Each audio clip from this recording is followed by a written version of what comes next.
السلام علیکم۔ سوال یہ ہے کہ جنابت کی حالت میں بنا ہاتھ لگائے قرآن کریم کی تلاوت جائز ہے یا نہیں؟ اس کا جواب یہ ہے کہ قرآن کریم کی تلاوت جنابت کی حالت میں بنا ہاتھ لگائے جائز نہیں ہے۔ جنابت کی حالت میں انسان قرآن کی تلاوت نہیں کر سکتا، چاہے ہاتھ لگائے یا نہ لگائے۔ اور مذاہب اربعہ اس بات پر متفق ہے کہ قرآن کریم کی تلاوت جنابت کی حالت میں حرام ہے۔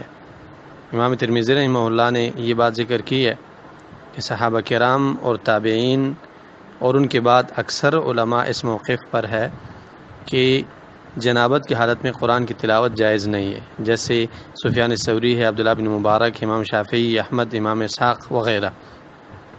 شیخ الاسلام تیمیہ رحمہ اللہ نے مجموع الفتاویٰ میں 21ویں جلد 344 میں یہ بات ذکر کی ہے، فَإِنَّ الْأَئِمَّةَ الْأَرْبَعَةَ مُتَّفِقُونَ عَلَى مَنْعِهِ مِنْ ذَلِكَ۔ ائمہ اربعہ اس بات پر متفق ہے کہ قرآن کریم کی تلاوت جنابت کی حالت میں جائز نہیں ہے۔ اور امام کاسانی رحمہ اللہ نے بدائع الثناء پہلی جلد 37 نمبر پہ یہ بات ذکر کی ہے، وَلَا يُبَاحُ لِلْجُنُوبِ قِرَاءَةُ الْقُرْآنِ عِنْدَ عَامَّةِ الْعُلَمَاء۔ عام علماء کے ہاں جنابت کی حالت میں قرآن کریم کی تلاوت جائز نہیں ہے۔ اور اس مسئلے میں احادیث بہت زیادہ ہے، لیکن احادیث کے بارے میں علماء کے 3 اقوال ہے۔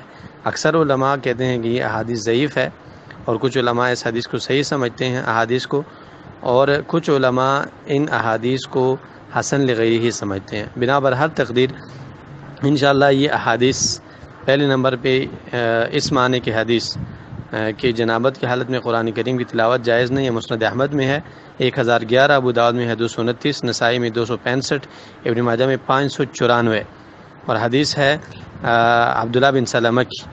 فرماتے ہیں کہ کان رسول اللہ صلی اللہ علیہ وسلم جب باتھ روم سے نکلتے مطلب بنا وضو کے قرآن کی تلاوت کرتے، ولم یکن یحجبہ عن القرآن شیء لیس الجنابہ، اور جنابت کے سوا قرآن کی تلاوت سے آپ صلی اللہ علیہ وسلم کو کوئی چیز روک نہیں سکتی تھی۔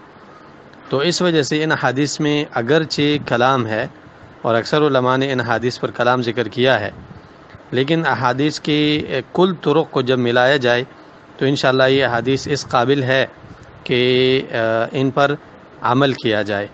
اور یہ بات بہت سارے علماء نے ذکر کی ہے، جیسے امام مبارک فوری رحمہ اللہ نے یہ بات ذکر کی ہے کہ بہت سارے احادیث ہے جس میں یہ بات ہے کہ جنابت کی حالت میں قرآن کریم کی تلاوت جائز نہیں، وفی کلھا مقال، اور ان میں سے ہر ایک کی سند میں کلام ہے، لیکن تحصل القوة بانضمام بعضها الى بعض ومجموعها يصلح لان يتمسك بها۔ تحفۃ الاحوذی پہلا جلد 346 میں یہ بات ہے کہ جتنے بھی احادیث اس بارے میں آئے ہیں کہ جنابت کی حالت میں قرآن کی تلاوت جائز نہیں ہے، ان میں سے ہر ایک حدیث کے سند میں کلام ہے، اور علماء نے پھر وہ کلام اور ان کی وجوہات ذکر کی ہیں کہ اس حدیث میں کیا بات ہے۔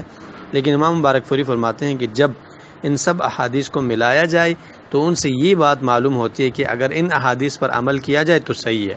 تو مختصر بات یہ ہے کہ جنابت کی حالت میں قرآن کریم کی تلاوت ہاتھ لگانے کے ساتھ بھی جائز نہیں، اور